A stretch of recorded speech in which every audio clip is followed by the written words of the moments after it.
Salam saudaraku kekasih Kristus semua yang diberkati Tuhan. Saya rindu kita hari ini juga tetap belajar firman Tuhan supaya setiap hari hati kita, pikiran kita ini selalu diisi oleh firman sehingga kita terus bersekutu dengan kuasa Roh Kudus yang ada dalam diri kita.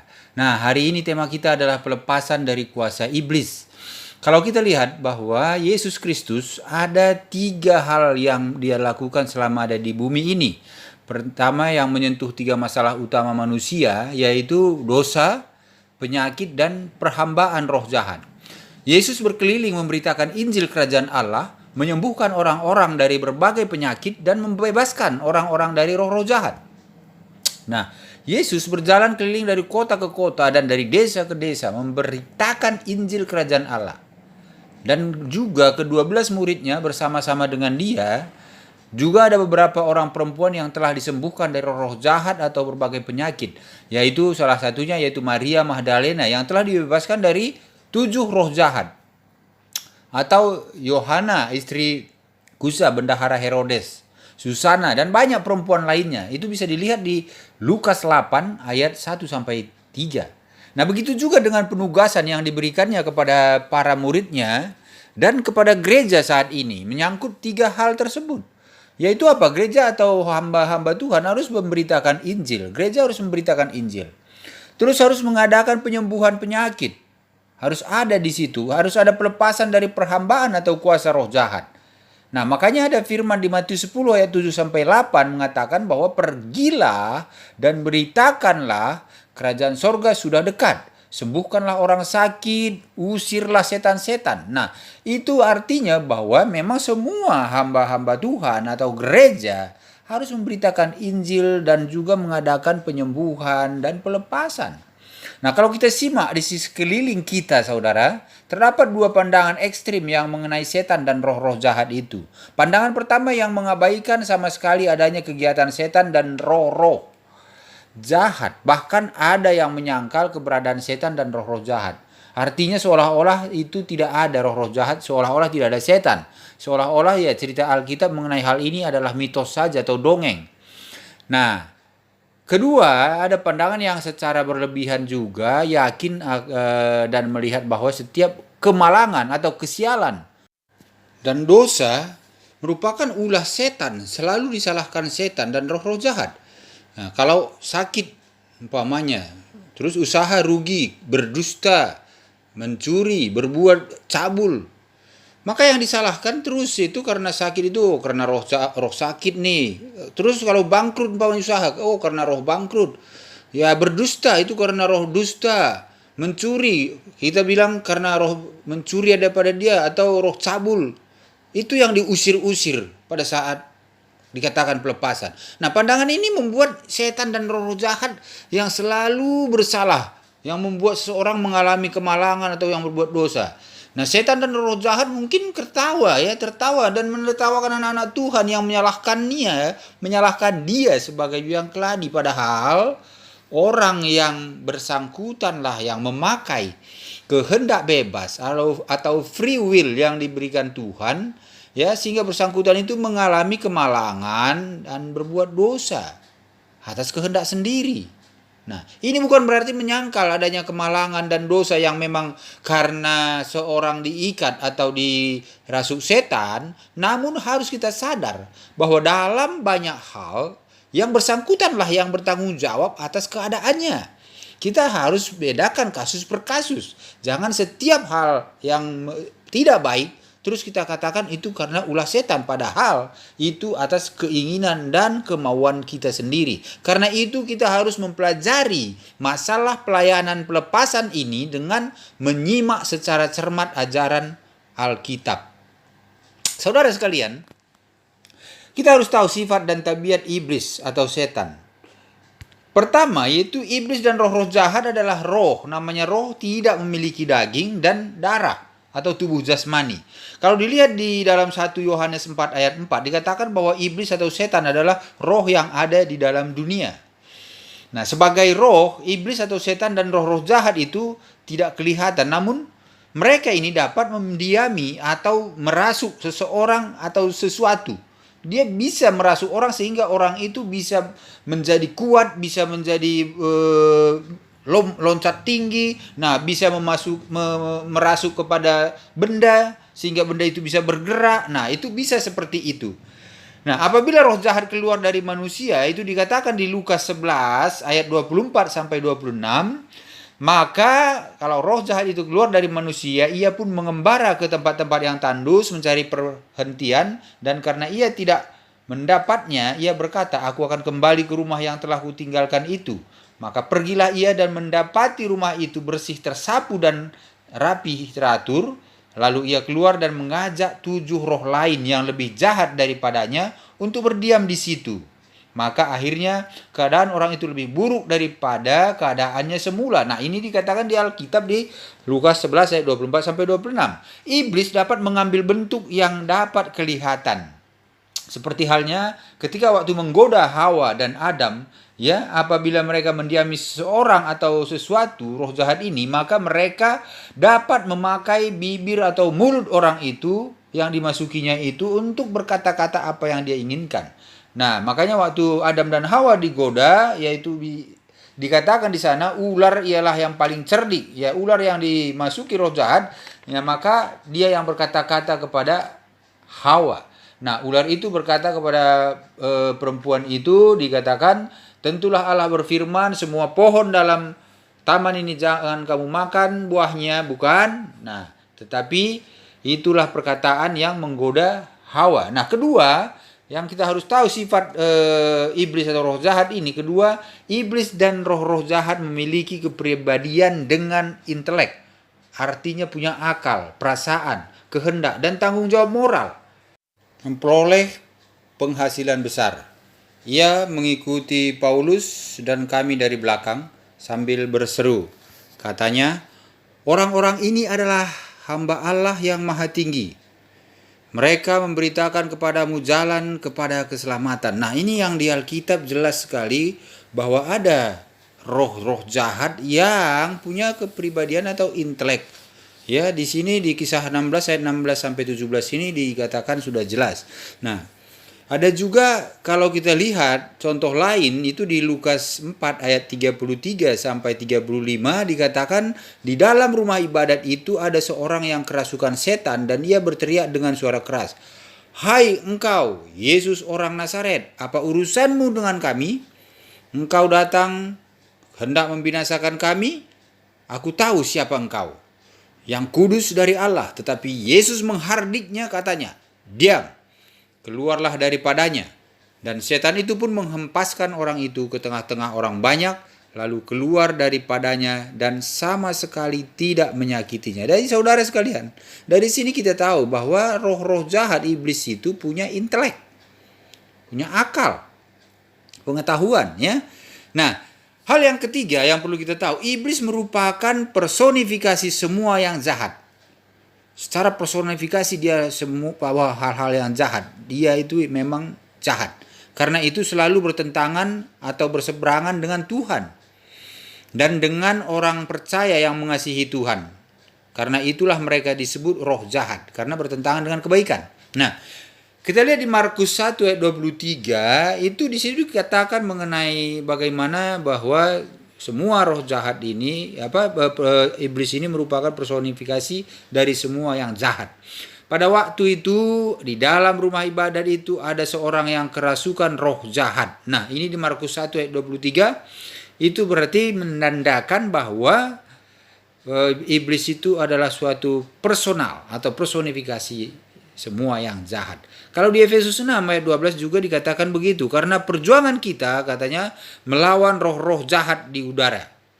Nah, ini menunjukkan bahwa personalnya sebagai yang jahat.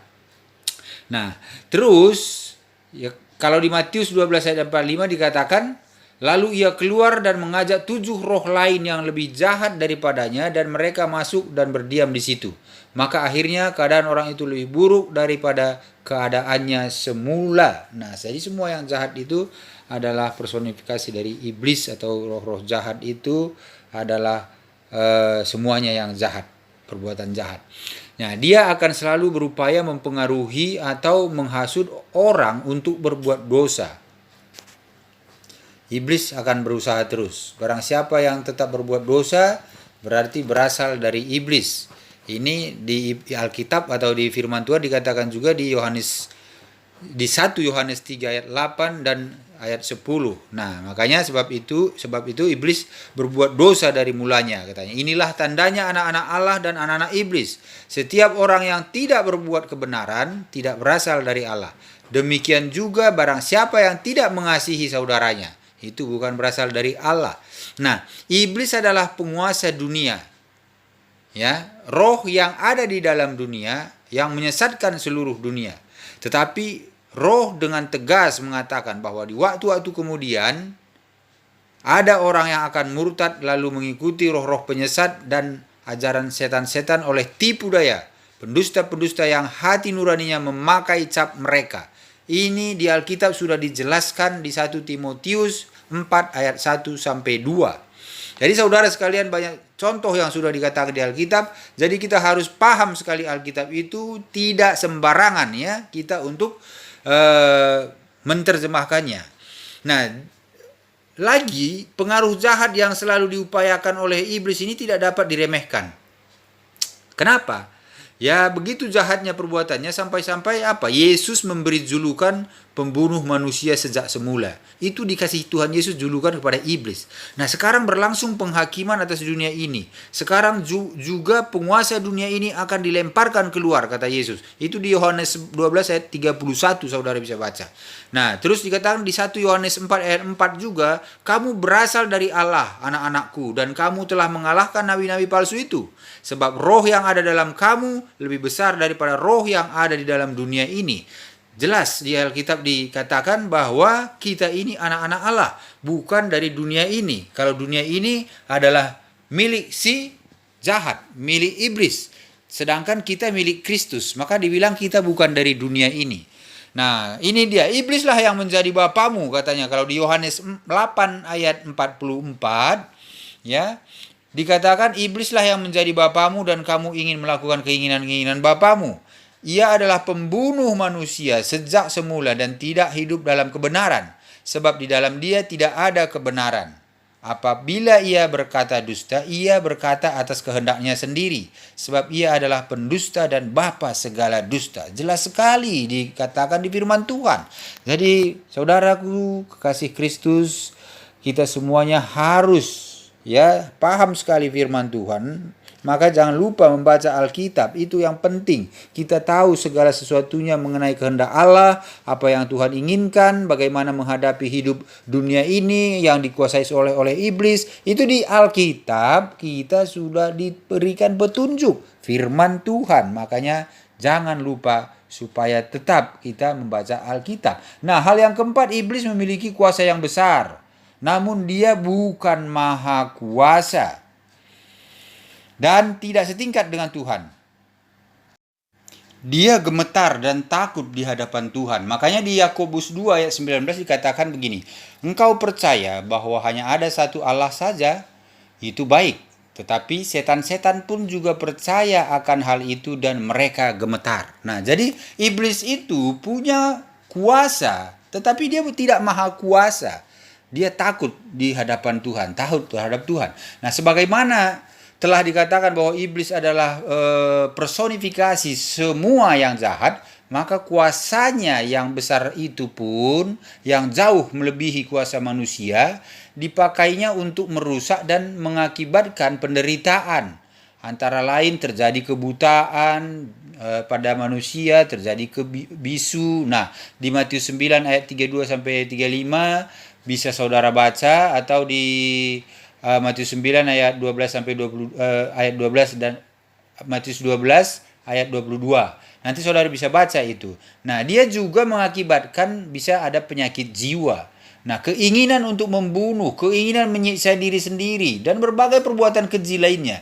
Dia berada di balik berbagai kejahatan dan penderitaan, ya, serta sengsara yang menimpa manusia. Iblis itu banyak berperan di situ. Nah, saudaraku sekalian, nah selain itu iblis dan roh-roh jahat memiliki kemampuan besar untuk mempengaruhi berbagai hal. Ya, karena mereka roh, ya, jadi itu mampu bergerak dengan bebas tanpa dibatasi waktu dan ruang dan lingkungan. Seperti halnya manusia dibatasi oleh waktu, ruang, dan lingkungan. Mereka mampu mempengaruhi seluruh ciptaan. Mereka dapat mempengaruhi dan memasuki binatang, seperti halnya ketika Yesus mengusir roh-roh jahat dari seseorang di Gerasa, ya, atau mereka juga dapat mempengaruhi manusia sehingga menderita secara jasmani maupun emosional dan rohani. Nah, dan itu juga iblis juga dapat mempengaruhi atau menggoda, berupaya mempengaruhi orang percaya. Misalnya di Yohanes 13 ayat 27 dikatakan Yudas menjadi pengkhianat Tuhan dan gurunya karena dirasuk setan. Nah, itu artinya bahwa dia dipengaruhi oleh iblis. Nah, terus di Matius 4 ayat 2 sampai 4 juga dikatakan Yesus digoda oleh iblis. Nah, jadi dia itu menggoda, berupaya untuk mempengaruhi. Ananias dan Safira dikuasai iblis hatinya di Kisah 5 ayat 1 sampai 11 nanti. Petrus juga menjadi saluran buah pikiran iblis menggoda Yesus di Matius 16 ayat 22 sampai 23. Nah, iblis juga mempengaruhi orang yang tidak percaya, baik perseorangan maupun institusional. Menurut Paulus, ya, orang tidak percaya bukan karena tidak adanya pemberitaan Injil kepadanya dan bukan pula karena kelemahan Injil itu sendiri, melainkan karena adanya faktor iblis atau ilah zaman ini yang giat membutakan pikiran mereka, pikiran manusia yang tidak percaya sehingga tidak melihat cahaya Injil itu.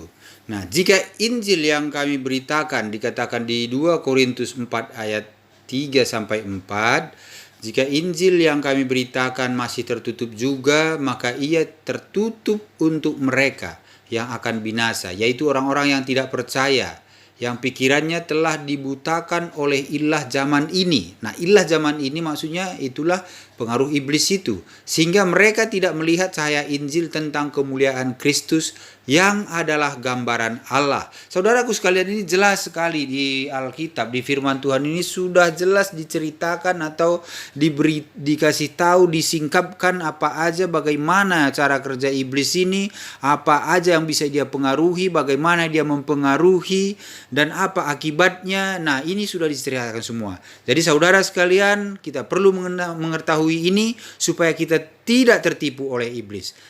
Nah, masih banyak hal yang perlu kita pelajari mengenai bagaimana tipu daya setan iblis ini di dalam firman Tuhan di Alkitab. Itu akan dijelaskan semua, sehingga bagi kita yang terus bersekutu, minta tuntunan Roh Kudus, belajar firman, mendengarkan firman, membaca Alkitab, itu kita akan tahu semua bagaimana tipu daya iblis sehingga kita tidak tertipu. Nah, saudara sekalian, iblis ini tadi sudah dijelaskan, punya intelek, punya kepintaran, jadi bisa mempengaruhi. Oleh karena itu, kita sebagai anak Tuhan tentu kita harus menang atas tipu daya iblis.